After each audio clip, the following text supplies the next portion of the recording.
Hey there, and welcome to the Deep Dive. Today, we are zeroing in on a specific list, one that might just, change how you look at some common cravings. Yeah. We've got an article here. It's titled 10 Most Unhealthy Foods to Eat from 10 Most Today. Right.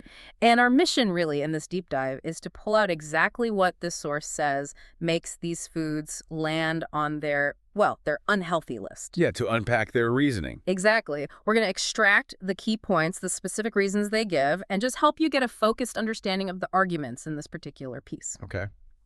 And get ready for a few details in the source that might, truly grab your attention. And focusing on just one list like this, it's valuable, isn't it? It gives you a perspective, a specific set of criteria that, one source uses. Right, how they categorize things. Exactly. It lets us quickly grasp the core claims and the specific points this article makes without getting sort of lost in everything else out there. Precisely. It's about seeing the food world maybe through the lens of this specific source for a bit. Okay, let's dive straight in then. The article lays out. Let's do it. We'll tackle their top 10, one by one, pulling out the specific facts this article provides. Coming in at number 1, fried desserts. Ah, yes. The article starts right off the bat pointing to deep-fried desserts, especially the battered ones. What's the main concern highlighted by this source here? Well, the article flags them as being high in both sugar and fats. That's the big headline. Sugar and fats. Okay. And the analysis in this piece, it directly connects eating them regularly over time to potential issues like clogging arteries. Clogging arteries. Which they then link to risks of strokes, diabetes, and heart attacks.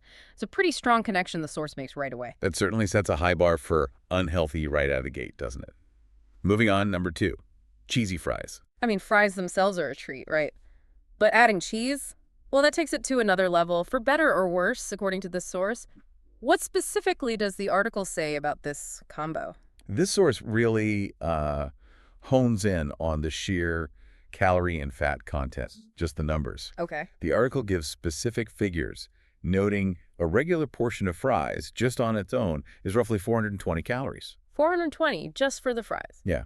And then, according to this piece, adding just 100 grams of cheddar cheese, that piles on another 400 calories and 35 grams of fat.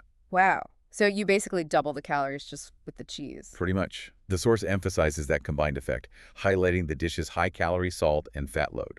It's the whole package. Wow, seeing those numbers layered like that is pretty stark. Okay, prepare yourself maybe, because here's where this source introduces a detail that many might find unexpected.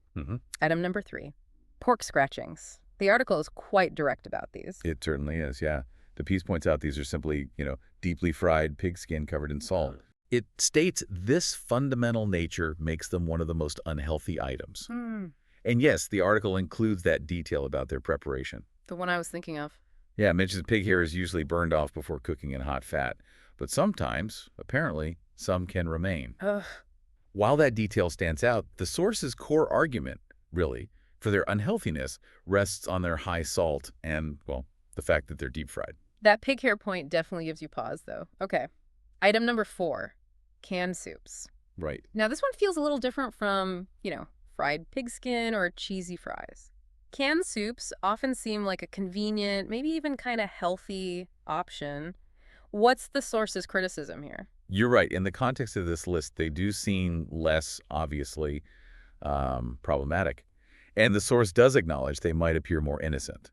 Okay. The primary concern the article raises about canned soups is their high salt content. That's the main thing. Just the salt. Mainly, yeah. Yeah. The piece notes that while soup can be a very healthy meal, packed with vitamins, the article suggests homemade is preferable precisely to avoid the elevated salt levels it identifies in many canned versions. So it's less about the soup itself and more about how it's processed and packaged in a can, focusing specifically on the salt. Interesting. Yeah, that's the angle this source takes, yeah.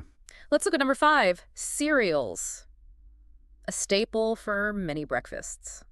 The source has some pointed observations here, particularly regarding cereals marketed towards younger audiences, kids. Yeah, this article highlights that many cereals contain preservatives, flavoring agents, artificial dyes, and critically significant amounts of sugar. Okay, added sugar, mostly. It states these are often added specifically to extend shelf life, a point particularly emphasized for children's cereals.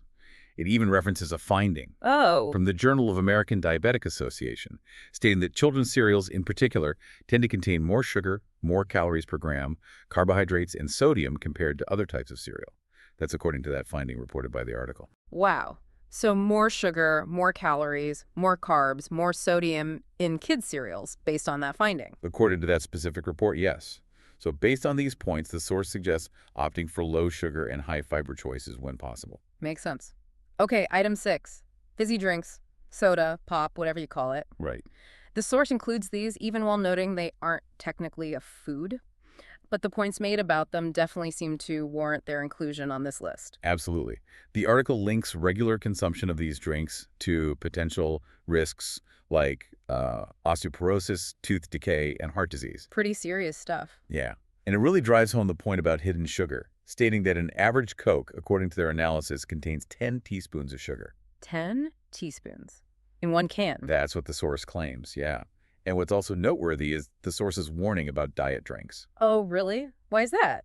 Not calories, surely. No, not calories. It's because they contain artificial sweeteners, which, the article claims, can erode tooth enamel over time. Wow, linking diet drinks to tooth enamel erosion.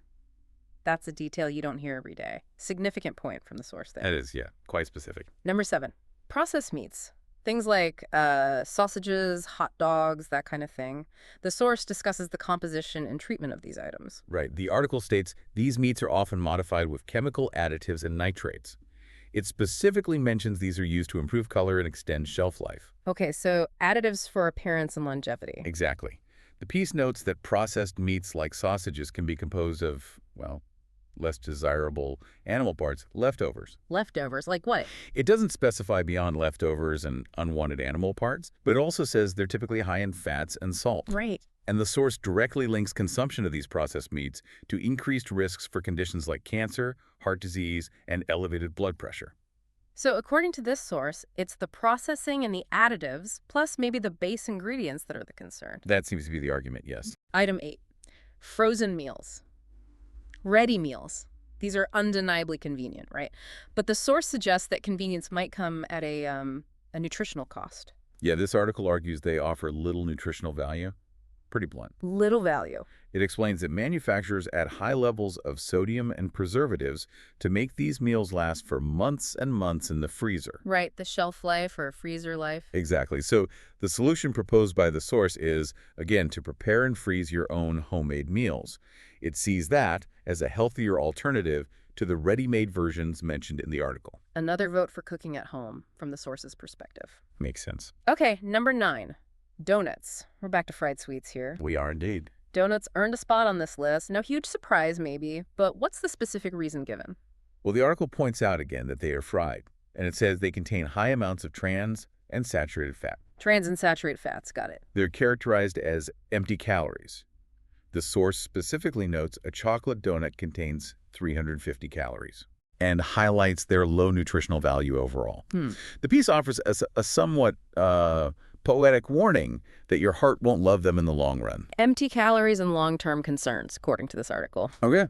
And finally, wrapping up the list at number 10, chicken nuggets. Ah, nuggets. The source provides a particularly specific detail about what often makes up a nugget, apparently. Yeah, the article cautions against assuming they're healthy just because, they contain chicken. Right, the chicken part can be misleading. That's the implication. Yeah. It explicitly states it's uncommon for them to contain only chicken breast, noting that manufacturers frequently mix the meat with leftover carcass bits and bulking agents. Yeah, leftover carcass bits and bulking agents. That's the phrasing used. And the article provides a striking ratio here, stating the average nugget has 50% more carbohydrates and fat than protein. 50% more carbs and fat than protein. That really encapsulates the source's point about nuggets not being just chicken breast, doesn't it?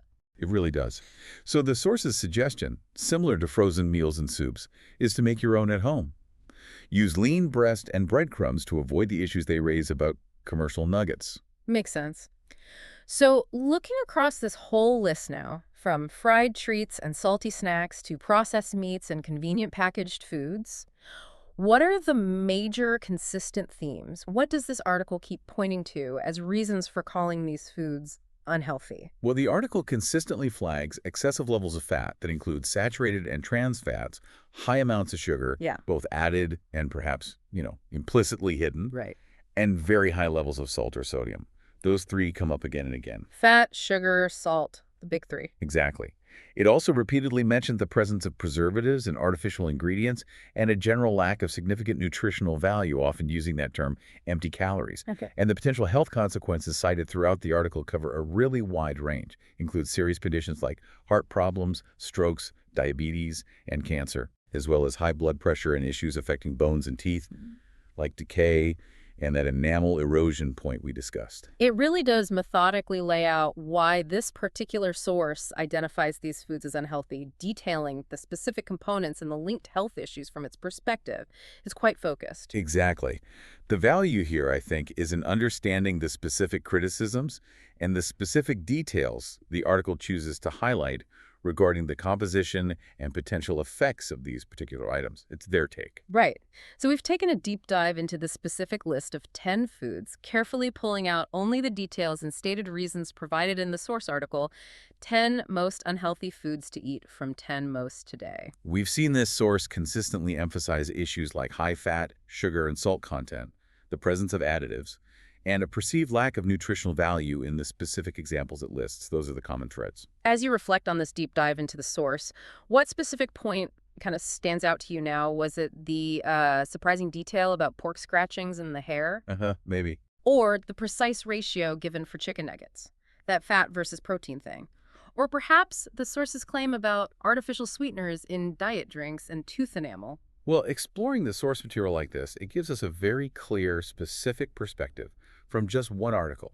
It shows which foods it designates as unhealthy, and importantly, why it makes those specific claims based on the details it chose to present. It's one viewpoint. Absolutely. And as you navigate your day, perhaps the next time you encounter one of these items mentioned in this article, you'll have a moment to recall the specific details this source shared.